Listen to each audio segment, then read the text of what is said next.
بسم اللہ الرحمن الرحیم۔ السلام علیکم۔ پروگرام اختلاف رائے کے ساتھ میں افتخار کاظمی، اور اسلام آباد سے ایک بڑی گرم خبر ہے، اور وہ خبر یہ ہے کہ عمران خان کے کسی قریبی ساتھی یا عزیز کو گرفتار کر لیا گیا ہے۔ اس کی گرفتاری سیگہ راز میں رکھی جا رہی ہے۔ اس کے علاوہ عمران خان کے 2 قریبی ساتھیوں کی گرفتاری کے لیے مختلف مقامات پر چھاپے مارے گئے ہیں۔ مراد سعید کی گرفتاری معمہ بن گئی ہے، اور اعظم سواتی کے بارے میں بھی اطلاعات ہیں کہ وہ بھی حراست میں آ چکے ہیں۔ تو اس کے حوالے سے آپ کو کچھ ڈیٹیل بتائیں گے۔ اس کے علاوہ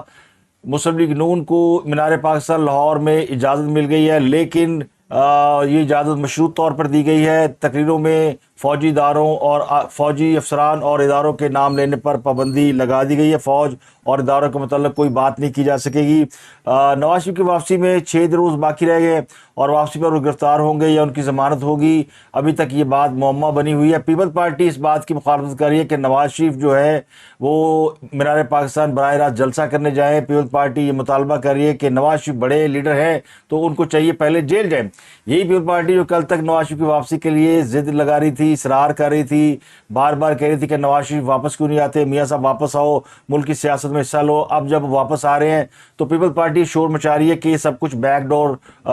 طریقے سے ہو رہا ہے، اور عدالتوں کو مصیبت میں ڈالنے کی کوشش کی جا رہی ہے۔ تو اچانک پیپلز پارٹی کے دل میں آئینی اداروں کی محبت جاگ اٹھی ہے، جن کے ساتھ مل کر انہوں نے کچھ مہینے حکومت بھی چلائی، وہ انہیں قانون کے دوسری طرف کھڑے ہوئے نظر آتے ہیں۔ تو پیپلز پارٹی کا موقف یہ ہے کہ عمران خان اور نواز شریف میں کیا فرق رہ گیا، تو یہ آپ کو بتائیں گے کہ فرق کیا ہے۔ خاص صاحب کے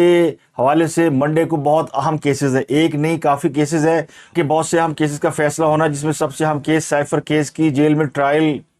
کے خلاف درخواست کا فیصلہ ہونا ہے۔ عمران خان کے 13 کیسز ہیں، بشرا بی بی کے 2 کیسز کل اسلام آباد ہائی کورٹ میں، سیشن کورٹ میں اور اسپیشل کورٹ میں لگیں گے۔ کیسز کیا ہے اور متوقع طور پہ کل کیا کیا ہو سکتا ہے پیر کے روز، وہ آپ کو بتائیں گے۔ اس کے علاوہ بشرا بی بی اور علیمہ خان میں لڑائی شدت سے جاری ہے، اور وکلا بھی مختلف دھڑوں میں بٹ گئے ہیں۔ جو اطلاعات مل رہی ہیں وہ یہ کہ خاص صاحب بشرا بی بی سے ناراض ہیں، اور علیمہ خان کو انہوں نے پارٹی ہینڈ اوور کر دی ہوئی ہے۔ پچھلے 1 ہفتے میں بشرا بی بی کے شوہر سے ملاقات نہیں ہوئی، وہ ملاقات کرنے نہیں گئیں، حالانکہ ان کی ملاقات منگل اور بدھ کے روز طے ہوتی ہے، لیکن انہوں نے ملاقات نہیں کی۔ اور یہ اطلاعات ہے کہ خاص صاحب بشرا بی بی سے بھی ناراض ہیں، انہیں اطلاعات ہیں کہ بشرا بی بی جو ہے وہ شاید جو ہے وعدہ معاف گواہ بننے جا رہی ہیں، اور اس لیے اب شیر افضل مرمت اور سلیمان صفدر یہ 2 وکیل ہیں خاص صاحب کے، جو کہ علیمہ خان صاحبہ کو رپورٹ کر رہے ہیں، جبکہ شاہین شیخ بشرا بی بی کو رپورٹ کر رہے ہیں۔ تو یہ معاملہ خاصے بگڑ گئے۔ اس کے علاوہ اسرائیل فلسطین میں جاری تنازع کے حوالے سے کچھ عام خبریں ہیں۔ غزہ پر اسرائیل کی جاری ہے۔ پچھلے 24 گھنٹوں میں اسرائیلی حملوں میں مزید شدت آئی ہے، اور جس میں 300 فلسطینی شہید اور 800 زخمی ہوئے ہیں۔ یہ حملوں کا 8واں روز ہے۔ اسرائیل کی جانب سے غزہ پر بمبارڈمنٹ کی جا رہی ہے، فضائی حملے کیے جا رہے ہیں۔ اس کے علاوہ غزہ کو 3 اطراف سے اسرائیل کی زمینی فوج نے گھیر رکھا ہے، اور مجموعی طور پر اب تک اسرائیل کے حملوں میں جامع شہادت نوش کرنے والے فلسطینیوں کی تعداد تقریباً 3400 ہو چکی ہے۔ ان حملوں میں 9714 فلسطینی زخمی ہوئے، جن میں بچے اور خواتین شامل ہیں۔ اس کے علاوہ اسرائیلی فوج نے غزہ سے نقل مکانی کے لیے جو الٹیمیٹم دے رکھا تھا، اس میں بھی جو جنگی اصولوں کی خلاف ورزی کرتے ہوئے شمالی غزہ سے جنوب کی جانب انخلا کرنے والوں پر بمباری کی گئی ہے، ان پر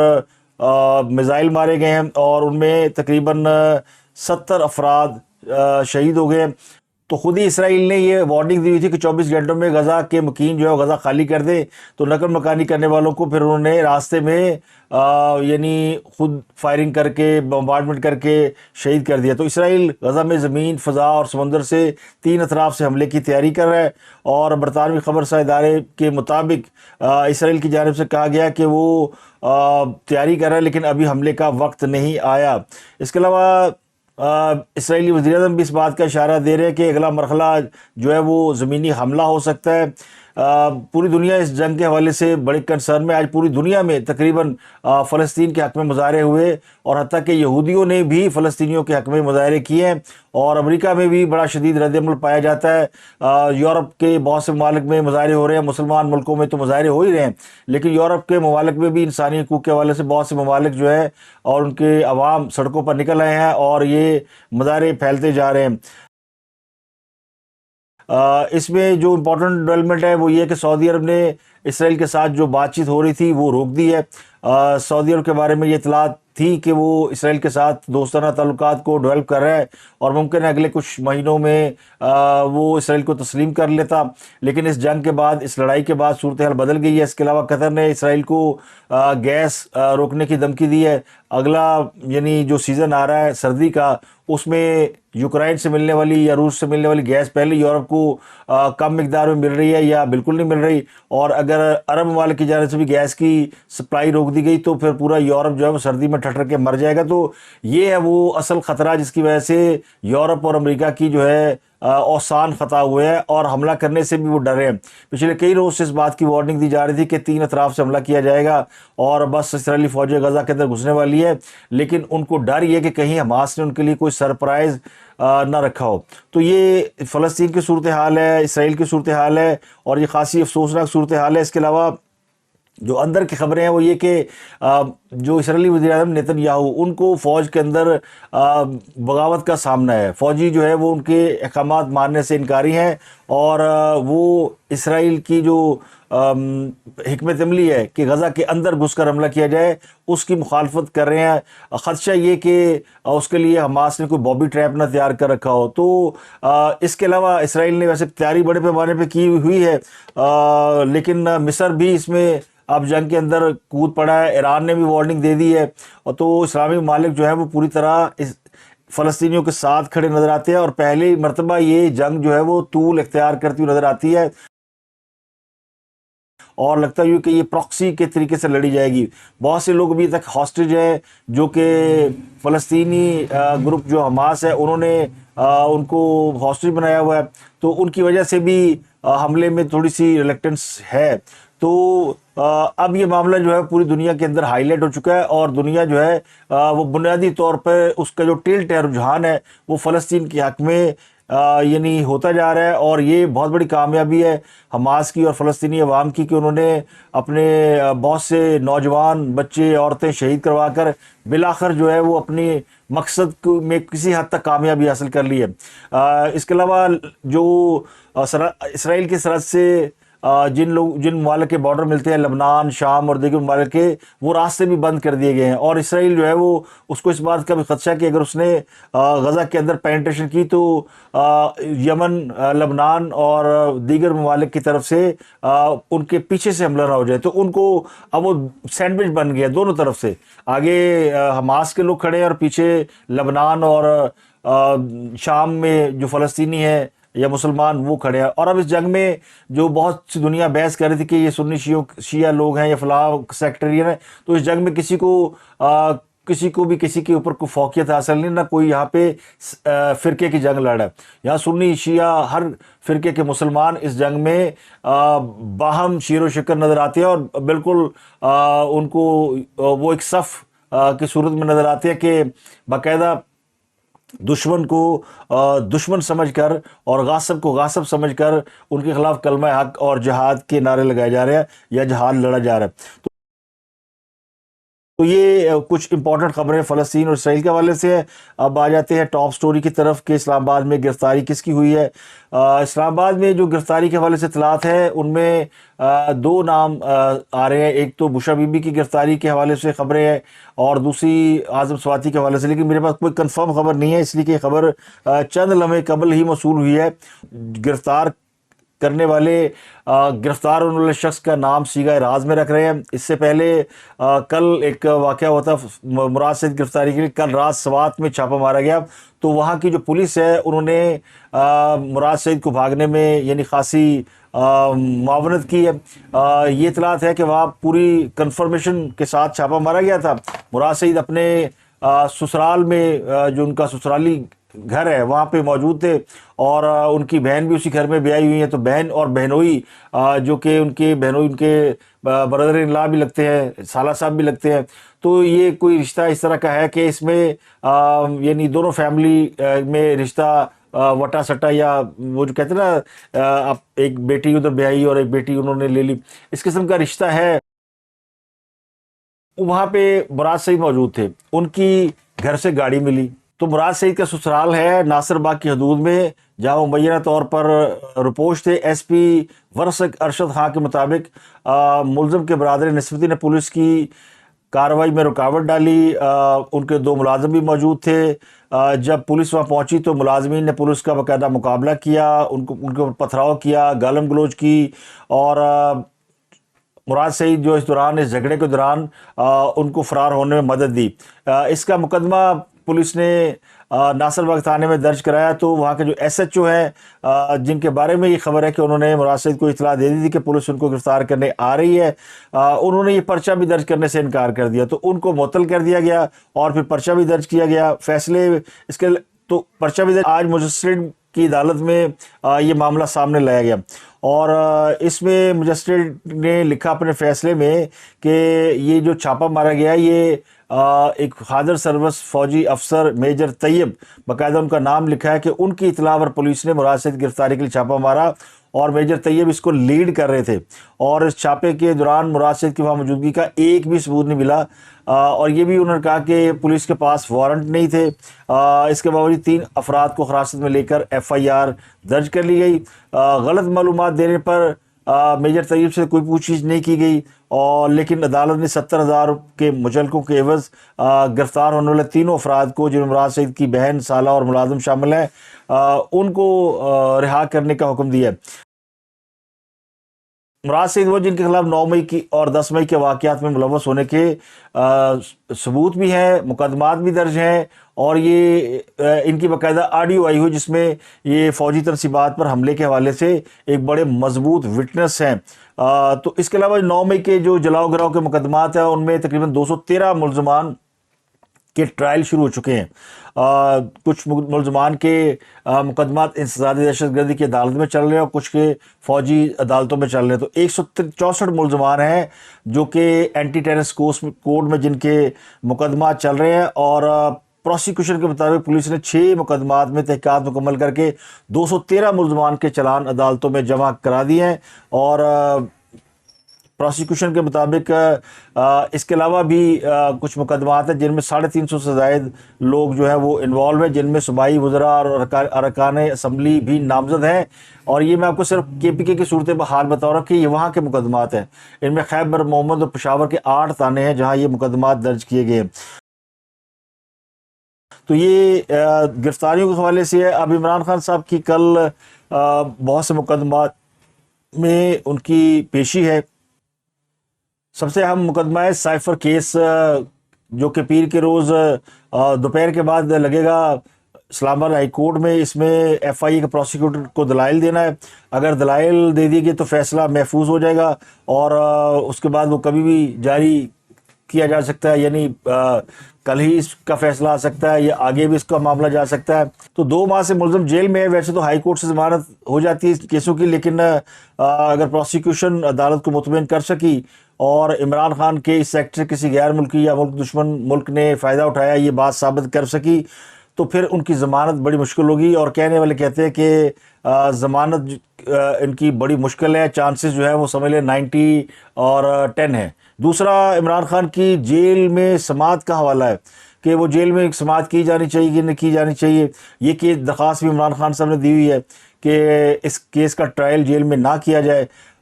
اس پر بھی جو فیصلہ محفوظ ہے وہ فیصلہ سنا دیا جائے گا، یعنی فیصلہ وہ آج سے مراد یہ کہ پیر کے روز یہ سنا دیا جائے گا۔ تو عمران خان نے ڈیالہ جیل سماعت کے آخری نوٹیفکیشن کو چیلنج نہیں کیا، جو انہوں نے چیلنج کیا وہ اٹک جیل میں جو سماعت ہو رہی تھی جیل کے اندر، یہ وہ کیس ہے، اور اب عدالت اس میں فیصلہ کرے گی کہ کیا معاملہ ہے۔ اس کے علاوہ سائفر مقدمہ کا اخراج اور ٹرائل روکنے کی عمران خان کی درخواست پر تقریباً جو ہے وہ 10 بجے کے قریب سماعت ہوگی، اور اس میں بھی عمران خان کو کوئی ریلیف ملتا ہوا نظر نہیں آتا۔ سیشن کورٹ میں عمران خان کی 6 مقدمات ہیں اور یہ بھی ضمانت کی درخواستیں ہیں، اور اس میں اسلام آباد ہائی کورٹ نے ٹرائل کورٹ کا فیصلہ کالعدم قرار دے کر دوبارہ میرٹ پر سننے کا حکم دیا تھا۔ عمران خان صاحب کی 6 مقدمات میں ضمانتیں منسوخ کر دی گئی تھی، لیکن پھر بعد میں چونکہ عمران خان صاحب جیل میں تھے اس لیے یہ ضمانتیں منسوخ کی گئی تھی۔ اب اس کے اوپر ہائی کورٹ نے ٹرائل کورٹ کا فیصلہ کالعدم قرار دے کر دوبارہ میرٹ پر سننے کا حکم دے رکھا ہے۔ احتساب دہشت گردی کی عدالت 3 میں بھی عمران خان کا کیس ہے، اس کے علاوہ خاتون جج دھمکی کیس کی سماعت بھی ہے، اور عمران خان کے وکیل اس پہ بریت کی درخواست پر دلائل دے چکے ہیں۔ خان صاحب کی ایک اور درخواست ہے جس میں انہوں نے سائفر کو یا سائفر سے اس کیس میں استثناء کی درخواست دے رکھی ہے۔ یہ درخواست بھی یعنی ہفتے کو روز جمع کرائی گئی تھی اور عدالت نے اسے ٹیک اپ کر لیا۔ سب سے پہلے اس درخواست کا فیصلہ ہونا کہ کیا عمران خان کو سائفر کیس میں استثناء حاصل تھا، کیونکہ اس درخواست میں لکھا گیا کہ عمران خان پرائم منسٹر تھے تو اس وقت یہ سائفر کا معاملہ آیا تھا، اور اس کے بعد انہوں نے نیشنل سیکورٹی کونسل کی میٹنگز بھی بلائی تھی، اس میں یہ ڈسکس بھی کیا گیا، تو بحیثیت وزیر اعظم ان کا یہ استحقاق تھا کہ وہ اس کے اوپر بات کرتے۔ تو یہ معاملہ جو سیکرٹ ایکٹ کا نہیں ہے اور نہ ہی یہ ان کے اوپر اس قسم کے قانون کا اطلاق ہوتا، تو یہ ایک بڑی یعنی امپورٹنٹ بات ہے، اس کے اوپر فیصلہ ہونا۔ اگر یہ اسلام آباد ہائی کورٹ نے اس جواز کو تسلیم کر لیا تو پورا سائفر کیس اڑ جائے گا، لیکن اس کے چانسز بھی نہ ہونے کے برابر ہے، کیونکہ دیوار پہ لکھا ہوا سب کو نظر آ رہا ہے۔ تو یہاں سے پتہ چلتا ہے عمران خان صاحب کی ہمت، بہادری اور حوصلے کا کہ ان کو بالآخر استثناء لینا پڑ گیا ہے۔ عمران خان اور نواز شریف میں فرق یہ ہے کہ نواز شریف نے پاناما کیس میں جب ان کو سزا یقینی تھی، طے تھی، کیس چل رہا تھا، تو انہوں نے استثناء نہیں لیا تھا، انہوں نے خود کو عدالتوں کے رحم کرم پہ چھوڑ دیا تھا۔ خان صاحب تو پہلے دوڑ گئے ہیں، ابھی تو اس کیس کی جیل میں سماعت کا ٹرائل کا فیصلہ ہونا ہے، پھر ابھی چلان جمع ہوا ہے، ابھی بحث ہونی ہے، تو لیکن پہلے ہی انہوں نے یہ درخواست دے دی کہ جناب مجھے این آر او دے دیں، کیونکہ میں تو پرائم منسٹر تھا، وزیر اعظم تھا، تو مجھے تو استثناء حاصل ہے، تو وہ اس کے پیچھے چھپنے کی کوشش کر رہے ہیں۔ سابق انسپیکٹر عابد باکسر کا ابھی تک کوئی سراغ نہیں ملا کہ وہ پولیس کی تحویل میں ہے یا فرار ہو گئے ہیں چکے ہیں۔ ان کے خلاف ایک اور مقدمہ بھتے اور اغوا برائے تاوان کا ہے، اور اس مقدمے کے مطابق عابد باکسر کے 5 ساتھیوں نے ایک نجی ہوٹل کے مالک سے 2 کروڑ بھتہ مانگا۔ ان کو پولیس نے ماڈل ٹاؤن میں ان کے گھر سے گرفتار کیا تھا، اور اس کے بعد رات کو یہ خبر آئی، کل رات کو، پرسوں رات کو، کہ وہ فرار ہو گیا، تو اس کے بعد خدشہ تھا کہ انہیں بھی پولیس انکاؤنٹر میں پار لگا دیا جائے گا۔ پولیس کا موقف یہ کہ عابد باکسر سرکاری رائفلیں چھین کر 3 ساتھیوں سمیت فرار ہیں، ان کا مقدمہ درج ہوا ہے۔ اس کے علاوہ بھگوان پورہ تھانہ میں ایک مقدمہ درج کیا گیا ہے، اور بھگوان پورہ دروگہ والا اس میں نجی ہوٹل کے مالک نے مقدمہ درج کرایا، جس کے مطابق عابد باکسر کے 5 ساتھیوں نے ہوٹل میں آ کر 2 کروڑ بھتہ مانگا، اور اپنے موبائل فون سے انہوں نے عابد باکسر سے بات، رقم نہ دینے پر قتل کرنے کی دھمکی دی، اور پھر انہیں 4-5 روز بعد اس ہوٹل کے مالک کو اٹھا لیا گیا، اور کیونکہ انہوں نے رقم پے نہیں کی، اور اس کے بعد 10 لاکھ روپے جو ہے وہ یعنی لے کر چھوڑا گیا، اور شرط پر چھوڑا گیا کہ وہ باقی کی رقم بھی ادا کریں گے، جس کے بعد پولیس نے یہ مقدمہ بھی درج کر لیا ہے۔ تو ابھی تک ان کے بارے میں کوئی اطلاعات نہیں ہے کہ وہ زندہ ہیں یا وہ ان کا انکاؤنٹر ہو چکا ہے۔ ان کی فیملی اس بات کا خدشہ ظاہر کر رہی ہے، اور یہ بڑا ہائی پروفائل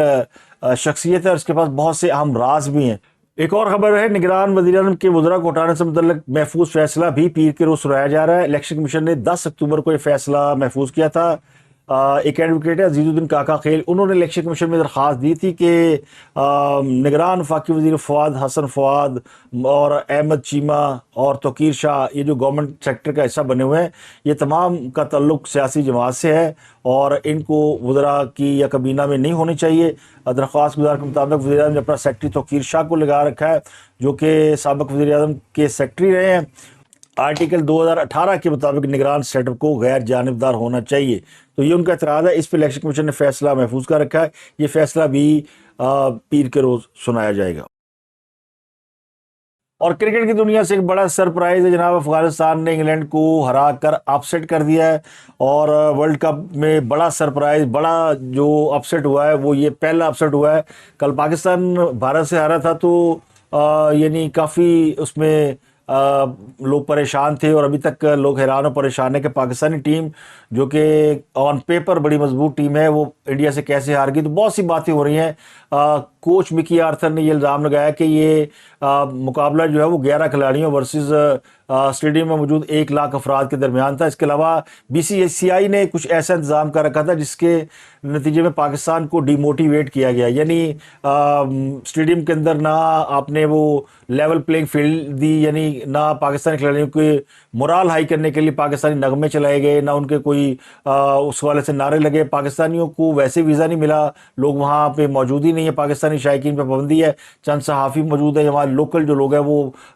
ان کی آواز بھی ایسے تھے جیسے نکار خانے میں کسی طوطی کی آواز ہوتی ہے۔ تو یہ بیسکلی اس کے اوپر کہا جا رہا ہے کہ ہیومیلیٹ کیا گیا، اور یہ ایونٹ جو ہے وہ ورلڈ کپ کا ایونٹ نہیں لگ رہا ہے، یہ BCCI کا کوئی مینج شدہ ایونٹ لگ رہا ہے جس میں پاکستان کو باقاعدہ گرل کیا گیا۔ باقی کالا جو جادو ٹونا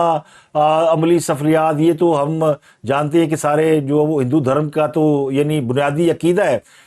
کہ وہ اس طرح کی چیزیں کرتے ہیں، اور ان کے اثرات پھر کتنے ہوتے ہیں نہیں ہوتے۔ ہمیں تو ہمیشہ یہی نظر آتا ہے کہ صرف پاکستانی ٹیم ایسی ہے جو انڈیا کو شکست نہیں جیتا، دنیا کی ہر ٹیم کو پاکستان جیت جاتی ہے ورلڈ کپ میں، کوئی ٹیم ایسی جس کو پاکستان ورلڈ کپ میں نہ جیتا ہو، لیکن انڈیا کی ٹیم ایسی ہے کہ جب اس کے ساتھ میچ ہوتا ہے تو لگتا ہے ہمارے کھلاڑیوں کے ہاتھوں پاؤں کو لکوا مار گیا ہے، دماغ سو گیا ہے، کچھ سمجھ میں نہیں آتی۔ تو بہرحال یہ ایک اچھی خبر تو یہ ہے کہ افغانستان نے انگلینڈ کو ہرا کر اپسیٹ کر دیا ہے، تو انگلینڈ جیسی ٹیم اگر ہار سکتی ہے ایک چھوٹی ٹیم سے تو پھر ورلڈ کپ سے کچھ بھی ہو سکتا ہے۔ غصہ ویسے بڑا مجھے کل آیا ہوا تھا، لیکن چلے اب ہمارے پاس کوئی چوائس نہیں ہے، اگلے میچوں کے لیے ٹیم کو وش کر دیتے ہیں کہ وہ کوئی بہتر کارکردگی کا مظاہرہ کریں۔ اب تک کے لیے اتنا ہی، آپ سے ملاقات ہوتی ہے اگلے ولاگ میں۔ اپنا گردنوں اگلوں کو بہت خیال رکھیے۔